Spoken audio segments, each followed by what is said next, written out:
जय दोस्तों। तो जितने भी भाई ट्यूशन का 37वां टॉपिक देख लिए हैं, तो आज 38वां टॉपिक होने वाला है। 38वां टॉपिक सूफी आंदोलन और भक्ति आंदोलन से होने वाला है। कल का टॉपिक जो है कि खानदेश था, गुजरात और मेवाड़, ये 3 टॉपिक था। आज का 2 टॉपिक होने वाला है। ये 5 से 6 मिनट का वीडियो होने वाला है, क्योंकि इन दोनों टॉपिक से ज्यादा प्रश्न नहीं बना है। और ये जितना भी प्रश्न है लूसेंट का टॉपिक वाइज प्रश्न लिया गया है।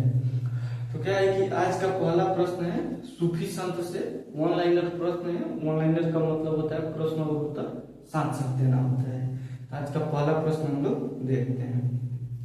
सूफी आंदोलन, जो लोग सूफी संतों से शिष्यता यानी शिष्यता ग्रहण करते थे उन्हें मुरीद कहा जाता था। जो लोग सूफी संतों से शिष्यता ग्रहण करते थे उन्हें मुरीद कहा जाता था। अगला प्रश्न है सूफी जिन आश्रमों में निवास करते थे, सूफी संत जिन आश्रमों में निवास करते थे उन्हें खानकाह या मठ कहा जाता था। बोल रहा है कि सूफी जिन आश्रमों में निवास करते थे उन्हें खानकाह या मठ कहा जाता था। अगला प्रश्न है भारत में चिश्ती एवं सुहरावर्दी सिलसिले की जड़ें काफी गहरी थी। बोल रहा है कि भारत में चिश्ती एवं सुहरावर्दी सिलसिले की जड़ें काफी मजबूत थी। ये चिश्ती और सुहरावर्दी एक संप्रदाय था। जैसे किसी देश में जो है कि कोई प्रथा बहुत ही दिनों से चलता आ रहा है। जैसे हम लोगों के देश में बहुत सारा प्रथा है। जैसे पहले सती प्रथा हुआ करता था, तो बहुत दिनों से चलता आ रहा था, तो अंग्रेजों ने इसको समाप्त कर दिया।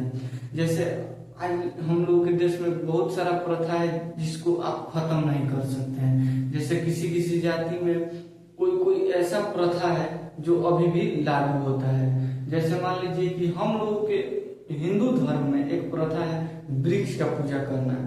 वृक्ष का पूजा करना, वृक्ष का एक प्रथा है कि पीपल के वृक्ष को पूजा करना है। और पहले से ये प्रथा चलता आ रहा है। ये प्रथा क्यों चलता आ रहा है? क्योंकि पीपल का वृक्ष ज्यादा ऑक्सीजन देता है। तो इसको साधुओं ने, संतों ने सोचा कि इसको कैसे बचाया जाए। तो इस पे जो है कि पूजा पाठ करना स्टार्ट कर दिए, और पूजा पाठ करते करते ये एक प्रथा बन गया। और प्रथा बनने के कारण ये जो है कि बचने लगा। तो ऐसे जो है कि प्रथा और संप्रदाय जो है कि चलता है। तो भारत में चिश्ती एवं सुहरावर्दी सिलसिले की जड़ें काफी गहरी थी। ख्वाजा मोइनुद्दीन चिश्ती ने भारत में चिश्ती सिलसिले का शुरुआत किया। ख्वाजा मोइनुद्दीन चिश्ती ने भारत में चिश्ती सिलसिले का शुरुआत किया। अगला प्रश्न है चिश्ती सिलसिले का मुख्य केंद्र अजमेर था। चिश्ती सिलसिले का मुख्य केंद्र अजमेर था। अगला प्रश्न है बाबा फरीद की रचनाएं। बाबा फरीद की रचनाएं गुरु ग्रंथ साहिब में शामिल है। बाबा फरीद की रचनाएं जो है वो गुरु ग्रंथ साहिब में शामिल है। अगला प्रश्न देखते हैं शेख बहरादीन गरीब ने 1340 ईस्वी में दक्षिण भारत के क्षेत्रों में चिश्ती संप्रदाय की शुरुआत किया और दौलताबाद को मुख्य केंद्र बनाया। दक्षिण भारत में जो है कि इसका शुरुआत किसने किया?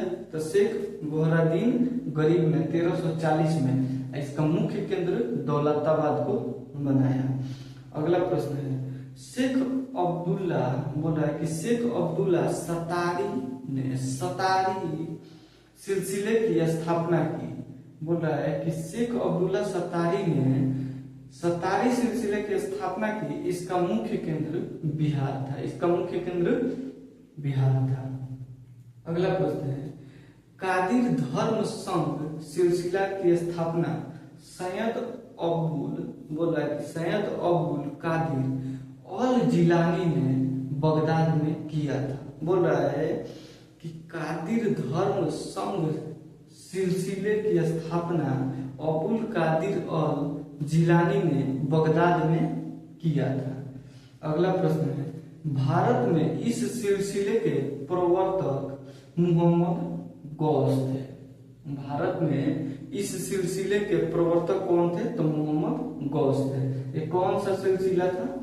तो कादिर धर्म संघ। अगला टॉपिक है भक्ति आंदोलन। तो भक्ति आंदोलन से संबंधित हम लोग प्रश्न देख लेते हैं। 6ठी शताब्दी में भक्ति आंदोलन की शुरुआत तमिल क्षेत्र से हुई, जो कर्नाटक और महाराष्ट्र में फैल गई। 6ठी शताब्दी में भक्ति आंदोलन की जो शुरुआत हुई वो जो है कि तमिल क्षेत्र से हुई, और इसका शुरुआत जो है कि तमिल क्षेत्र से हुआ और कर्नाटक और महाराष्ट्र में फैल गया। भक्ति आंदोलन का विकास 12 अलवार वैष्णव संतों और 63 नैनार शिव संतों ने किया। भक्ति आंदोलन का विकास जो है कि उसको बढ़ावा सबसे ज्यादा उसमें जो है कि अपना विकास किया, तो वो 12 अलवार वैष्णव संत और 63 नैनार शिव संतों ने किया। अगला प्रश्न है, शिव संत अप्पार ने पल्लव राजा महेंद्र वर्मन को शैव धर्म स्वीकार कराया। बोल रहा है कि शिव संत अप्पार ने पल्लव राजा महेंद्र वर्मन को शैव धर्म स्वीकार कराया। अगला प्रश्न है, भक्ति कवि संतों को संत कहा जाता था। जो भी पुजारी मंदिर में भक्ति किया करते थे, भक्ति के साथ साथ कुछ पोथी पत्रा जो है कि मान लीजिए रामायण पढ़ के, और रामायण का कुछ ऐसा शब्द होता है, उस शब्द को निकाल कर और वो अपने द्वारा जो है कि प्रचलित कर दिए, लिख कर प्रचलित कर दिए, तो वैसे संतों को जो है कि वैसे कवि को संत कहा जाता था, वैसे भक्ति करने वाले कवि को संत कहा जाता था। अगला प्रश्न है, भक्ति आंदोलन को दक्षिण भारत से उत्तर भारत में रामानंद के द्वारा लाया गया। भक्ति आंदोलन को दक्षिण भारत से उत्तर भारत में रामानंद के द्वारा लाया गया। अगला प्रश्न है, सगुण संप्रदाय के सबसे प्रसिद्ध व्याख्याओं में से थे। सगुण संप्रदाय के सबसे प्रसिद्ध व्याख्याओं में से कौन थे? तो तुलसीदास और नाभादास, ये जो है कि सबसे प्रसिद्ध व्याख्या थे।